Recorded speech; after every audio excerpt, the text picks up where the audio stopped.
Hello बच्चों, आप लोगों के लिए सबसे अच्छी बात यह है कि जो बीएससी बीएड में फर्स्ट ईयर के अंदर जो आपका थर्ड पेपर है 3D एंड ऑप्टिमाइजेशन थ्योरी, उसे मैं आपको कंप्लीट करवा रहा हूं। तो आप लोग क्या करोगे, प्रॉपर डे टू डे आपको कंटिन्यू क्लास लेनी है।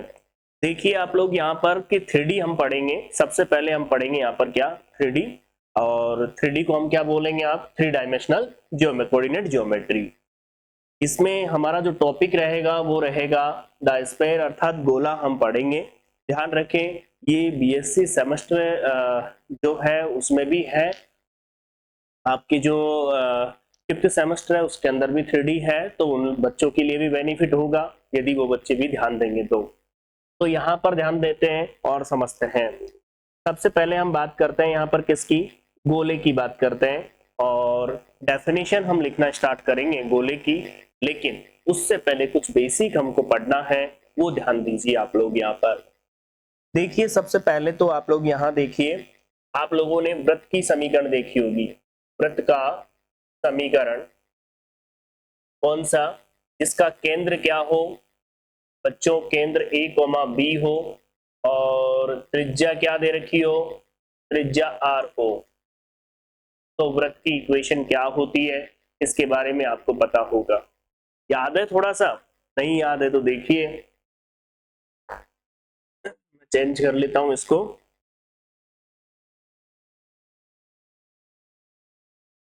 देखिए ये जो वृत्त है वो कौन सा होगा, x माइनस ए का whole square plus y minus b का whole square and equal to r square.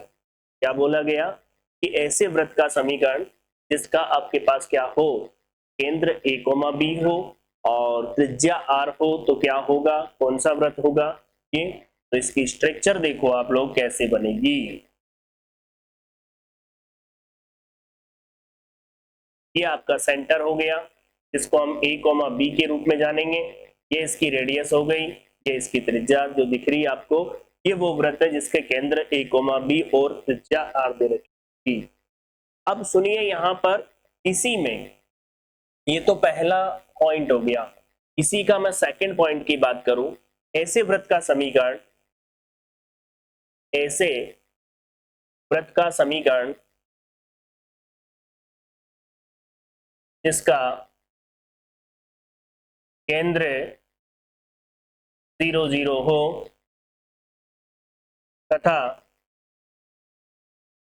त्रिज्या R हो।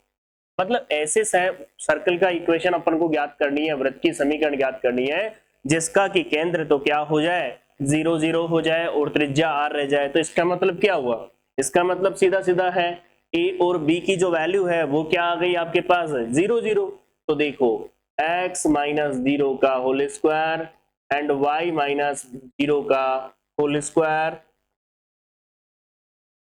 Equal to r square. आप भी जानते हो इसका तो कि x माइनस जो 0 होता है वो क्या होगा, एक्स स्क्वायर ही रहेगा, और ये भी वाई स्क्वायर रहेगा बराबर आर स्क्वायर।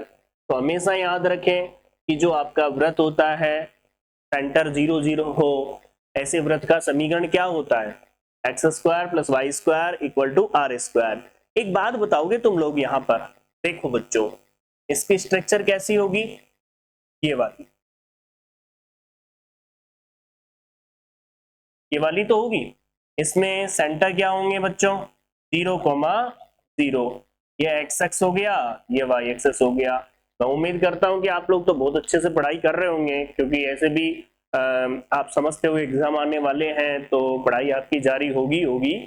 तो आप लोग थोड़ा सा और भी अच्छे से आप पढ़ो, क्योंकि देखो बिगर पढ़े दिक्कत रहेगी आपको एग्जाम में, और यदि आप पढ़ोगे तो आराम से क्लियर हो जाएगा।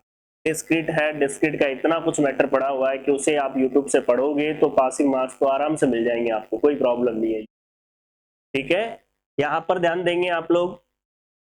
ये हो गया आपका क्या कि ऐसा वृत्त जिसका सेंटर क्या हो गया आपका 0, 0 है। क्योंकि 3D पढ़ने से पहले उसका बेसिक आपको पढ़ना पड़ेगा, तब जाकर के आपको 3D क्लियर होगी। क्योंकि क्या होता है, हम डायरेक्टली ही क्वेश्चनों पर आ जाएंगे तो पीछे जो चीजें आपने 11th में पढ़ी, 12th में पढ़ी, ये सारी चीजें काम आती है, फिर दिक्कत आती है आपको बहुत ज्यादा। तो देखिए और समझिए और ध्यान दीजिए आप लोग यहाँ पर।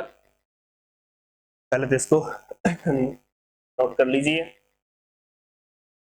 आगे चलते हैं अपन। तीसरा पॉइंट, ऐसे वृत्त का समीकरण, ऐसे वृत्त का समीकरण जिसका केंद्र एक्स अक्ष हो। अब बात यहां पर आ गई, सेंटर कहां हो, एक्स अक्ष हो। अब आप भी जानते होंगे एक्स अक्ष सेंटर होगा, तो इसका मतलब उस पॉइंट पर, उस सेंटर पर y की वैल्यू क्या हो जाएगी, 0 हो जाएगी। सिंपल सी बात है। तो केंद्र क्या होंगे उसके, जैसे मैंने ले लिया यहाँ पर ऐसे सेंटर, अर्थात क्या होगा यहाँ पर, अर्थात a,0 केंद्र है इसका, और त्रिज्या मैंने r लिख ली, बाद में चाहे वो a के बराबर हो जाए, लेकिन अपन ने यहाँ पर नोट कर लिया। तो ऐसे वृत्त का जो समीकरण होगा वो बताओ क्या होगा, x माइनस ए का whole square plus y minus 0 का whole square equal to r square. तो इसको मैं ऐसे लिख सकता हूँ, x माइनस ए का whole square plus y square equal to r square. बताओ कोई दिक्कत है क्या, ये तो पढ़ा होगा आपने 11th या 12th में ही पढ़ लिया होगा, जनरल मेरे हिसाब से 11th में ही पढ़ लिया होगा, जहाँ ही आप देखते हो सर्कल वगैरह के बारे में आप अच्छे से पढ़ते हो। तो ये वो वृत्त है जिसका सेंटर कहाँ है, एक्स एक्स पर। तो बनेगा कैसे ये, तो ये बनेगा कैसे, तो देखो ये बनेगा, देखो बच्चों इस तरीके से बनेगा, ये एक्स एक्स हो गया, ये वाई एक्सेस हो गया, एक सेकेंड हट रहा हूं मैं, ये पॉइंट हो गया, ये a,0 हो गया। अब आप देख लीजिए इस वृत्त को, पहले ऐसे ही तो बन रहा है कि उसका सेंटर कहाँ है, एक्स एक्स पर है। बताइए, अब यदि कह दे आपसे कि ऐसे वृत्त का समीकरण जिसका केंद्र वाई एक्स पर हो, ये भी तो कह सकता है, तो आपको पता होना चाहिए कि उसके लिए क्या करोगे। तो पहले तो एक काम करो बच्चों, ये नोट करो, आज काफी टाइम तक अपन पढ़ेंगे, तो नोट कीजिए आप लोग, पहले इसे नोट करते जाइए जिससे हम समझते जाएं।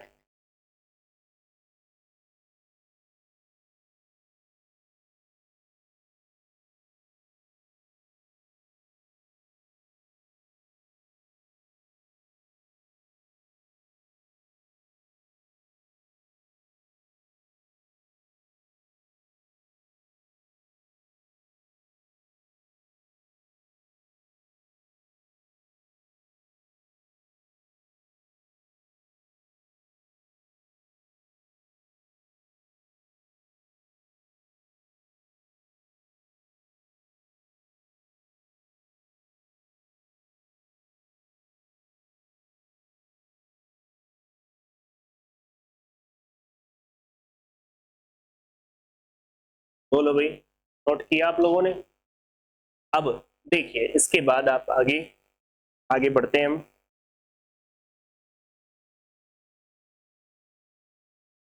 इसके बाद देखिए कुछ बातें जो आप लोग, काफी कुछ आपको आती है, सारी चीजें देखो आप लोग काफी कुछ पहले से पता है, आज की क्लास में आपको उन्हीं चीजों को रिन्यू करना है, उन्हीं चीजों के बारे में सोचना है आपको। देखिए सबसे पहले हमने व्रत की बात की, इसी व्रत में अभी तक तो वो और लिखिए आप लोग, यहाँ पर देखो चौथा पॉइंट, समझते चलिए, आप वीडियो को रोक करके लिख लेना, कोई दिक्कत नहीं है, अभी पहले यहाँ पर ध्यान दो। ऐसे व्रत का समीकरण, ऐसे व्रत का समीकरण जिसका केंद्र कहाँ हो, वाई अक्ष हो। अर्थात ऐसे व्रत का सेंटर निकालना है, मतलब व्रत का समीकरण निकालना है जिसका केंद्र वाई अक्ष हो, अर्थात क्या होगा, अर्थात आपके सामने उसका सेंटर क्या होंगे, 0,b होगा। बताओ उसकी त्रिज्या क्या होगी, बताओ बच्चों, r। तो देखिए व्रत का समीकरण, व्रत का समीकरण देखो, x माइनस 0 का whole square plus y minus b का होल स्क्वायर इक्वल टू क्या होगा, इक्वल टू देखिए आप लोग यहाँ पर, इक्वल टू होगा आपको यहाँ पर आर स्क्वायर। बोलिए समझ में आ गई बात। तो व्रत एक्स एक्स पे भी हो सकता है, वाई एक्स पे भी हो सकता है, या उसका सेंटर 0,0 हो सकता है, या उसका कोई सेंटर दे दिया a,b, तो उससे गुजरने वाला मतलब उसका आर त्रिज्या हो, तो उस व्रत का समीकरण क्या होगा। तो ये बात आपको पता होनी चाहिए, ठीक है भाई। तो एक बार देख लें, समझ लें अच्छे से आप लोग।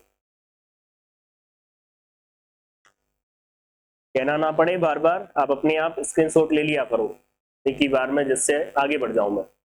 अब मैं आपसे कुछ बात करता हूं सरल रेखा की, कई जगह आपको काम आएगी, तो आपको पता होना चाहिए उसके बारे में। तो हम आगे बढ़ जाते हैं।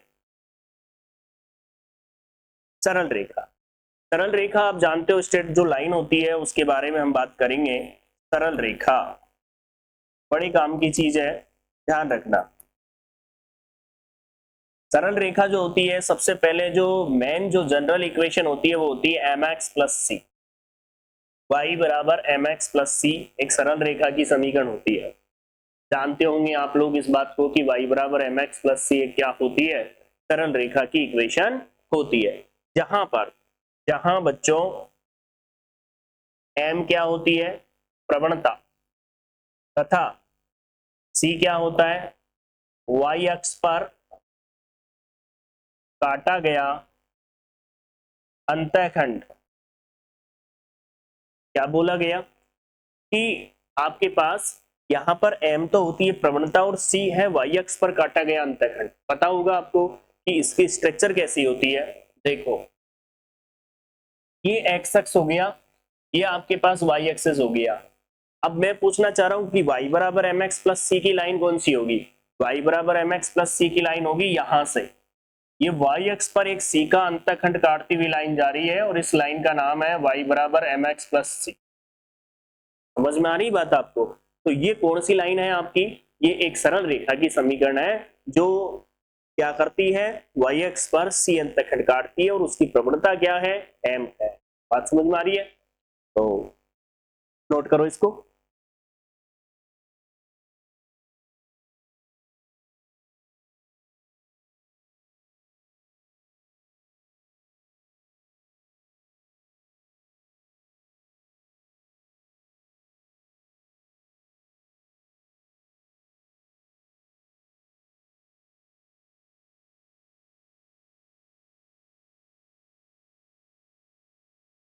किया, अब इसको और आगे बढ़ा देता हूं मैं। सरल रेखा में अगला जो पॉइंट है हमारा वो आता है, देखिए आप लोग यहाँ पर अंतःखंड रूप में सरल रेखा का समीकरण। अंतःखंड रूप में सरल रेखा का समीकरण जानते होंगे आप लोग, याद करो। एक इक्वेशन देखी होगी x upon a plus y upon B बराबर 1।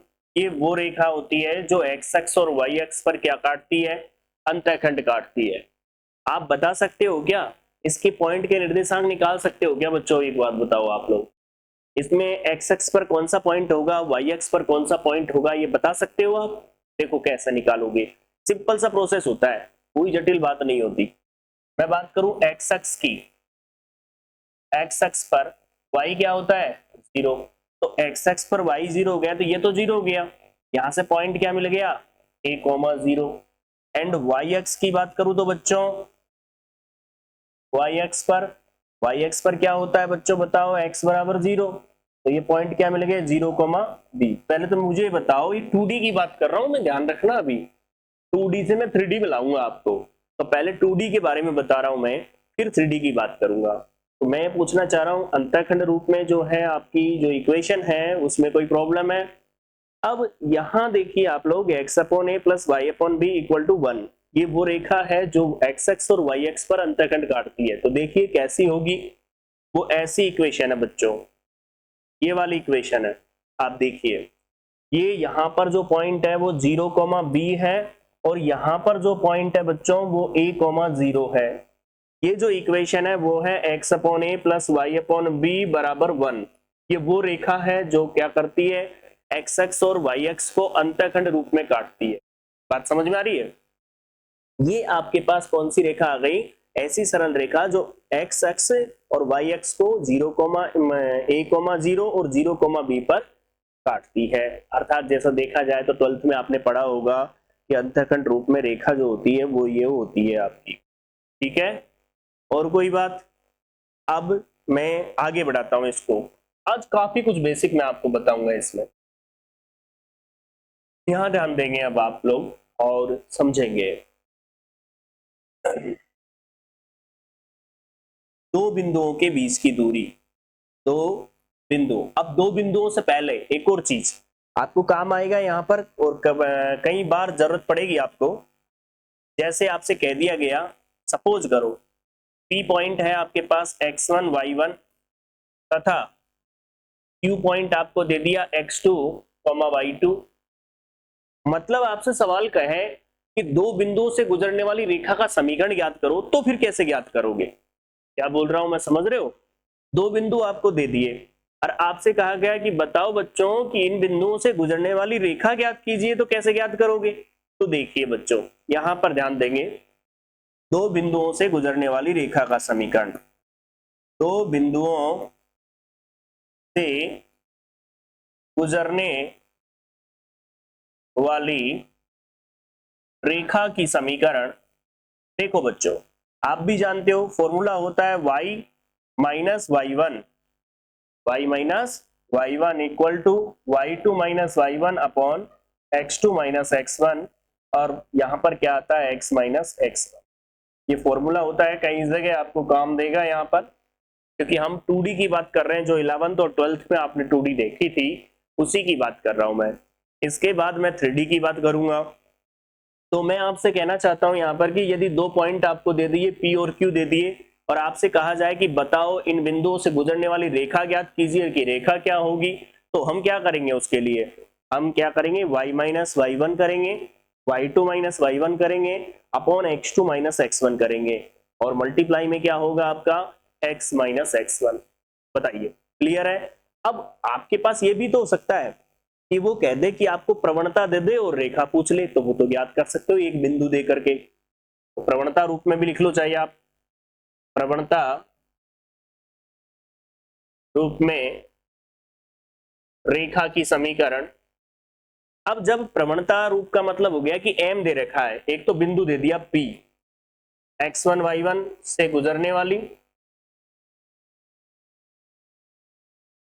जिसकी प्रवणता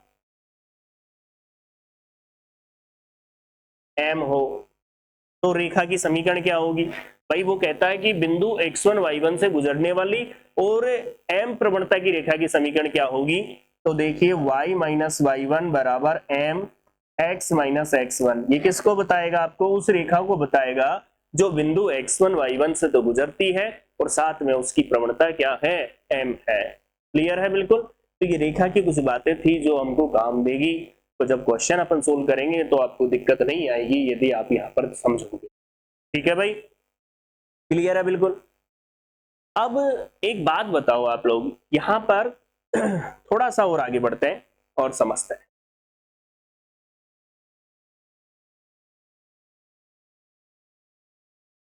ठीक है, मैं बात करूं दो बिंदुओं से दो बिंदुओं के बीच की दूरी, दो बिंदुओं के बीच की दूरी, दो बिंदुओं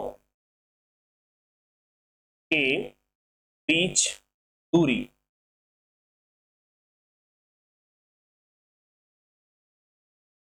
तो देखो, बिंदुओं के बीच की दूरी में डायरेक्ट लिख देता हूं। पी पॉइंट आपको दे दिया x1 y1 and Q point आपको दे दिया x2 y2। अब आप जानते हो इन दोनों के बीच की जो डिस्टेंस ज्ञात की जाती है, तो फॉर्मूला याद होगा आपको, थोड़ा सा याद करो पुरानी बात। फॉर्मूला क्या था? फॉर्मूला था आपका y, सॉरी,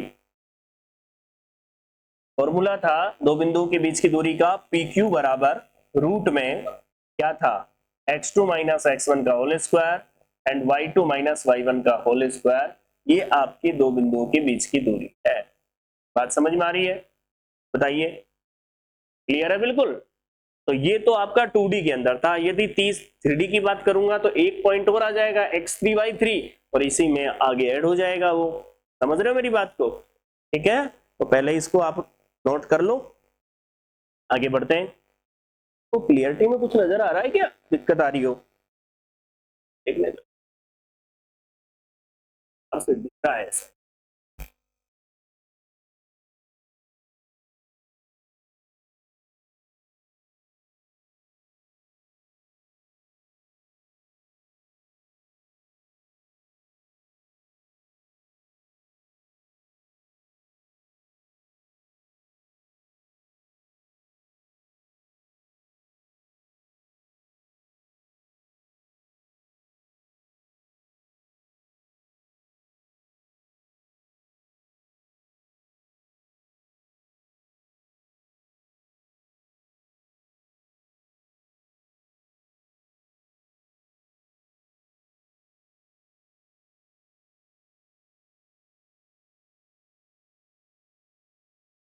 हाँ जी, बोलो, कोई दिक्कत? अब मैं कहूं कि इसी को 3D में लेके चलूं, मैं इसी को 3D में बात करूं मैं, तो दो बिंदुओं के बीच की दूरी में देखो x1 y1 z1 हो जाएगा, बिंदु 3D में हो जाएगा, एंड दूसरा हो जाएगा point Q x2 y2 z2, ये 3D के पॉइंट हो गए आपके।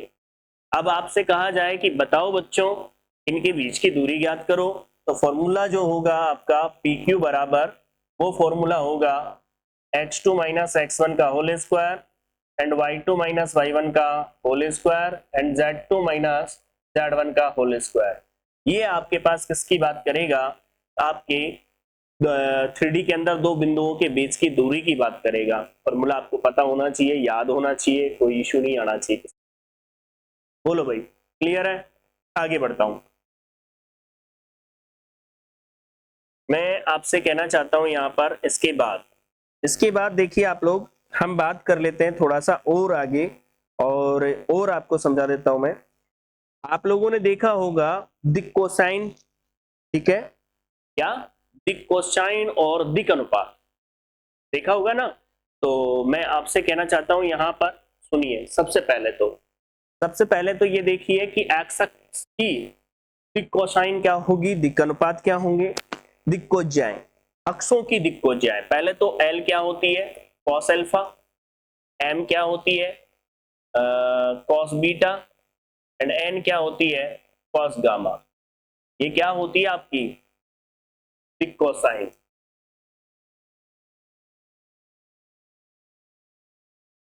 समझ में आ रही बात आपको? तो दिक्कोज्याएं जो होती है उसके बारे में हम बात कर रहे हैं, और इसमें एल क्या है? Cos alpha. एम क्या है? Cos beta. एंड एन क्या है? Cos gamma. अब अक्षों की बात करूं मैं बच्चों, ये बहुत पुरानी बातें हैं लेकिन आपको यहाँ पे काम देगी। देखिए, सबसे पहले तो मैं बात करूं एक्स अक्ष, सॉरी एक्स अक्ष, एक्स अक्ष पर मैं पूछना चाह रहा हूं, एक्स अक्ष की जो कोसाइन होगी वो 1 होगी, फिर 0 होगी, फिर 0 होगी।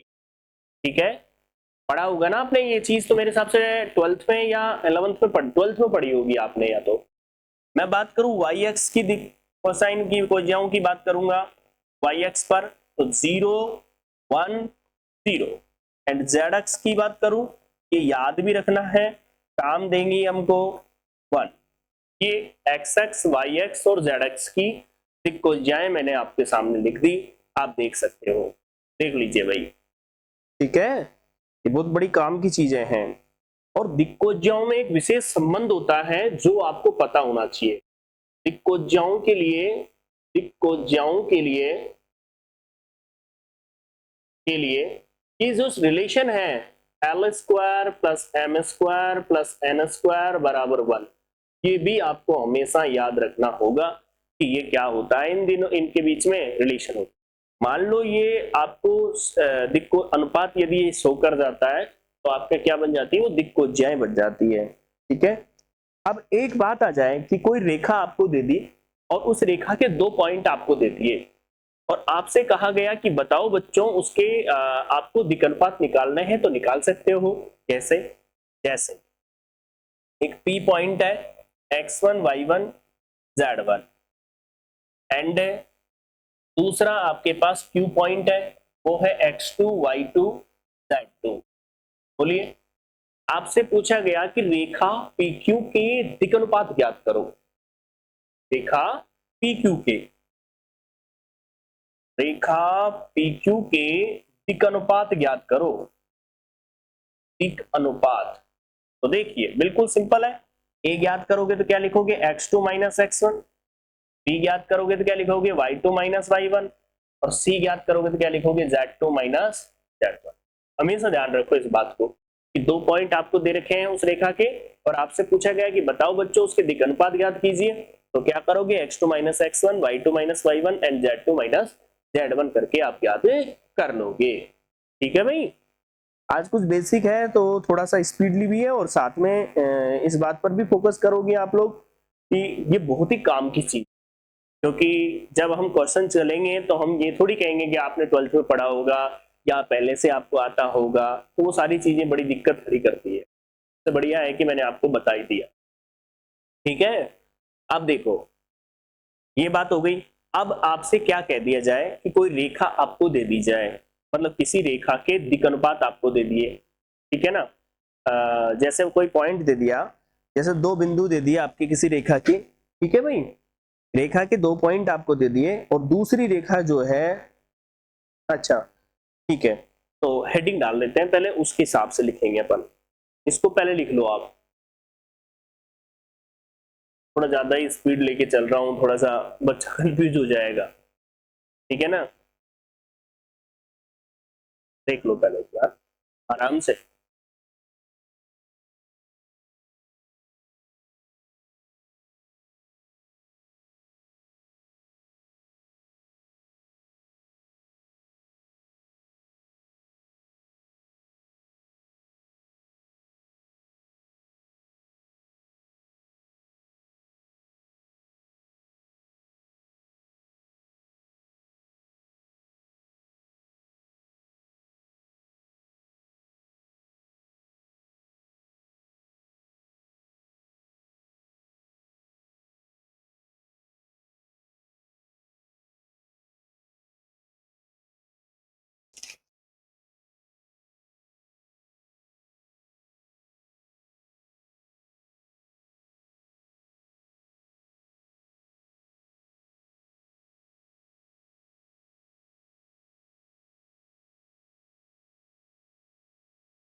चले, एक और चीज आप लोग ध्यान दें, यहाँ पर सुनिए, थोड़ा आगे बढ़ा देता हूँ इसको, ये भी काम की चीज है आपको। मैं हेडिंग बनाता हूँ पहले, तो क्या आप भी लिख लीजिए, किसी रेखा पर रेखाखंड का प्रक्षेप, किसी रेखा पर रेखाखंड का प्रक्षेप। अब सुनिए, कोई रेखा दे दी आपको, उस रेखा के दोनों बिंदु दे दिए आपको, जैसे ये कोई रेखा है आपकी, ये आपका P पॉइंट हो गया, ये आपका Q पॉइंट हो गया, इसके कोऑर्डिनेट दे दिए x1 y1 z1, इसके कोऑर्डिनेट दे दिए x2 y2 z2। अब आपको इस रेखा पर प्रक्षेप लेना है, इस पर, ठीक है भाई, इस रेखा पर प्रक्षेप लेना है, इसके LMN है आपको ओनली पता, ठीक है भाई। अब यदि बिंदु पता होता तो हम ये रेखा की समीकरण भी ज्ञात कर लेते, तो इसका इस पर प्रक्षेप लेना है, तो देखिए प्रक्षेप क्या होता है, L x2 minus x1 plus M y2 minus y1 and plus N z2 minus z1। ये आपका किसी अन्य रेखा पर, क्या बोला मैंने, किसी रेखा का किसी अन्य रेखा पर प्रक्षेप यदि लेना है तो ये लिखा जाता है, लेकिन उस दूसरी वाली रेखा के क्या चाहिए आपको, LMN पता होने चाहिए, नहीं तो कैसे लोगे प्रक्षेप। समझ रहे हो मेरी बात को, जैसे कोई रेखा PQ है, उस PQ रेखा का इस पर प्रक्षेप लेना है, नाम दे देता हूं PQR दे देता हूं, तो PR जो है वो PQ का प्रक्षेप लेना है मेरे को, PR का मान क्या मान रहा हूं, PQ का प्रक्षेप। तो PQ का प्रक्षेप लेने के लिए दूसरी रेखा पर जब प्रक्षेप ले रहे हो आप, तो उसके LMN चाहिए अपन को, उसके तो पॉइंट चाहिए ही नहीं अपन को, तो LMN आपको मिल जाए और ये दोनों बिंदु मिल जाए तो आप इस PR का मान ज्ञात कर सकते हो, ठीक है भाई।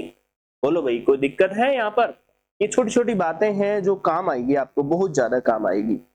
अब प्लेन क्या होता है, समतल क्या होता है, ठीक है, तो सुनिए लिख लीजिए आप लोग, समतल की परिभाषा लिख लो क्योंकि काम देगा ये भी हमारे पास। लिख लो, एक छोटी सी डेफिनेशन है समतल की, इन्हीं दो बिंदुओं को मिलाने वाली सरल रेखा, समतल की डेफिनेशन, प्लेन, समतल, रफ में लिखा करो, अपने आप नोट्स बना लेना फिर।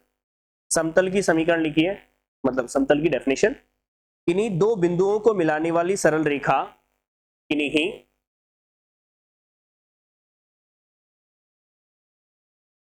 इन्हीं दो बिंदुओं को, इन्हीं दो बिंदुओं को मिलाने वाली सरल रेखा इन्हीं दो बिंदुओं को मिलाने वाली सरल रेखा पूर्णतया जिस पृष्ठ पर स्थित हो, किन्हीं दो बिंदुओं को मिलाने वाली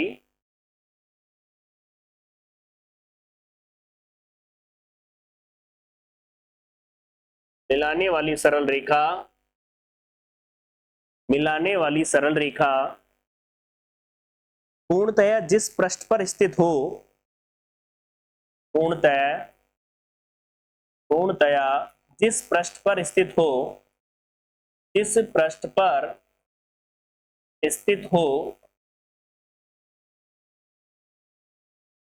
वह पृष्ठ समतल कहलाता है। वह पृष्ठ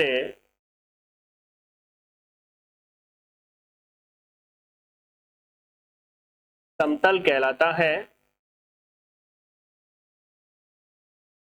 ठीक है भाई, वह पृष्ठ क्या कहलाएगा? समतल कहलाएगा आपको। ठीक है, ठीक है भाई बच्चों, आगे बढ़ूं। देखिए, ध्यान देंगे, जो आपकी ये जो 3D आप पढ़ रहे हो, इस 3D की जो बुक है आपकी, वो आपको जेपीएच की लेनी है और उस जेपीएस के माध्यम से ही हम पढ़ेंगे। क्या मेरे को बताना चाहिए था स्टार्टिंग में, मैंने अब बता दिया आपको, जेपीएस से ही आपको पढ़ना है। आज थोड़ा पहली क्लास है, बहुत दिनों बाद यूट्यूब पे क्लास ली है, तो हो सकता है कि आपको ऐसा लगे कि स्पीड चल रहा है या फिर थोड़ी जल्दबाजी चल रही हो, जो भी है आप समझो। तो कहने का मतलब 3D जो है वो जेपीएस से हम पढ़ेंगे, और हम सबसे पहले क्या पढ़ रहे हैं? गोला पढ़ रहे हैं। द स्क्वायर हम पढ़ेंगे, अर्थात गोले को हम समझेंगे और गोला 1 यूनिट आपकी कवर कर जाएगा। ऐसे तो गोला और सिलेंडर मिला के है, तो गोला पूरा ही अकेला कवर कर जाएगा आपको, बहुत बड़ा है, तो अच्छे से आपको समझना है, ध्यान से सुनना है एक एक चीज, तब जाके आपको क्लियर हो पाएगा। ठीक है भाई, तो बताओ मेरे को, यहां तक की बात क्लियर? अब सुनिए आप लोग, सबसे पहले हम बात कर लेते हैं, यहां पर स्टार्ट कर देते हैं। आपका जो टॉपिक है वो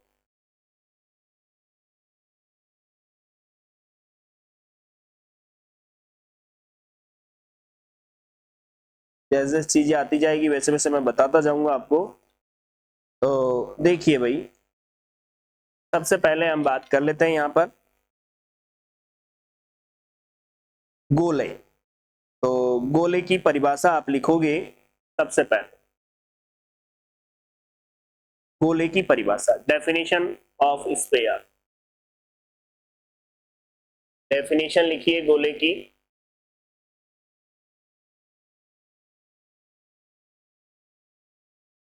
देखिए बच्चों, गोला उस बिंदु का बिंदुपथ है, गोला उस बिंदु का बिंदुपथ है, गोला उस बिंदु का बिंदुपथ है, गोला उस बिंदु का बिंदुपथ है जो समष्टि में इस प्रकार गमन करता है, जो समष्टि स्पेस में इस प्रकार गमन करता है, इस प्रकार गमन करता है, इस प्रकार गमन करता है कि उसकी दूरी एक स्थिर बिंदु से, कि उसकी दूरी एक स्थिर बिंदु से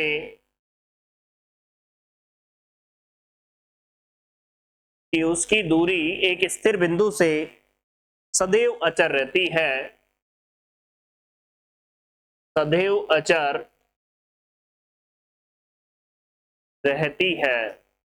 अर्थात जो गोला होता है, गोला उस बिंदु का बिंदुपथ होता है जो समष्टि में इस प्रकार से गमन करता है कि उसकी दूरी एक स्थिर बिंदु से सदैव क्या रहती है? अचर रहती है।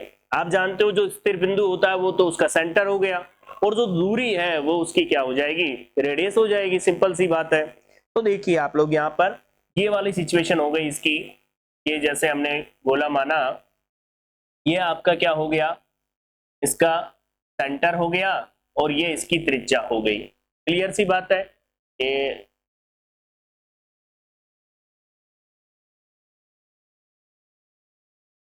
देख लीजिए आप लोग, यहाँ पर दिखाई दे रहा है आप लोगों को? कोई दिक्कत है? आप लोग समझ सकते हो इस चीज को? ठीक है, मैंने शो किया है ओनली 3D, दिखा नहीं सकता मैं यहाँ पर तो, लेकिन शो जरूर कर सकता हूँ आपको।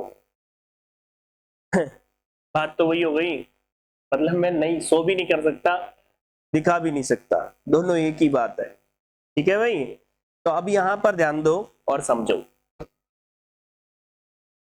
ये आपका गोला है। अब गोले के लिए हम आगे बढ़ते हैं। गोले के लिए गोले की व्यापक समीकरण जो हमें यहाँ पर काम लेनी है, गोले की व्यापक समीकरण x square plus y square plus z square plus 2ux 2vy 2wz plus d बराबर 0। ये आपके गोले की समीकरण होती है, जो हम इसके बारे में डिस्कस नेक्स्ट क्लास में आपके साथ करेंगे। तो क्या बोला गया कि जो गोला है वो क्या होता है, x square plus y square plus z square 2ux 2vy plus 2wz plus d equal to 0। आपसे कहा जाए इसके सेंटर, तो इसका जो केंद्र होता है वो क्या होता है, केंद्र minus u minus v minus डब्ल्यू, ये उसका केंद्र होता है। बात समझ में आ रही है? फिर आगे त्रिज्या, इसको हम नेक्स्ट क्लास में बात करेंगे और इसी इक्वेशन पर हम नेक्स्ट क्लास में आप लोगों से डिस्कस करूंगा। आज मैंने कुछ बेसिक लिया था, ठीक है, और ये जितनी भी क्लासें आपको आएगी वो यूट्यूब पे ही आएगी। तो आप लोग आपको यदि क्लास ठीक लगती है तो आप जितना ज्यादा हो सके उतना शेयर करना, जिससे और भी बच्चों को बेनिफिट हो पाए। क्योंकि 3D का जो पेपर मतलब थर्ड पेपर जो है बीएससी बीएड वाले बच्चों के अंदर वो कंप्लीट हो जाएगा।